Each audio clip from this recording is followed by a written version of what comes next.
పంట పొలాలను పరిశీలిస్తున్న కలెక్టర్. పొలంలో దిగి వరి మొక్కలు నాటిన పల్నాడు జిల్లా కలెక్టర్ అరుణ్ బాబు. పొగాకు పంట వేయవద్దు, తక్కువ పెట్టుబడితో అధిక లాభాలు వచ్చే పండ్ల తోటలు, ప్రత్యామ్నాయ పంటలు వేయాలని రైతులను కోరిన కలెక్టర్. జిల్లాలో కురుస్తున్న వర్షాల కారణంగా పాడైపోయిన పంట పొలాలలో పరిశీలించి రైతుల దగ్గర సమస్యలు అడిగి తెలుసుకున్న జిల్లా కలెక్టర్ మరియు కలెక్టర్తో పాటు గురజాల ఆర్డీఓ మరియు పిడుగురాళ్ల తహసీల్దార్. రైతులకు కూడా నేను చెప్పేది ఏంటంటే, ఇప్పుడు మన సాంప్రదాయకంగా వేసే వరి, లేకపోతే మిర్చి, పొగాకు ఇవి కాకుండా ఎక్కువ ఆదాయాన్ని చేకూర్చే హార్టికల్చర్ పంటలు కూడా దృష్టి సారించాలని కోరాను.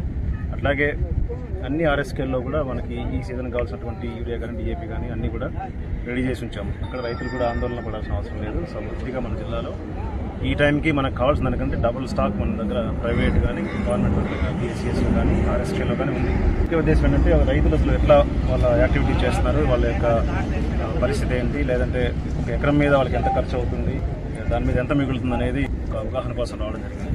అలాంటిది ఈ సంవత్సరం ఎవరు కూడా పొగాకు జోలికి వెళ్ళకండి.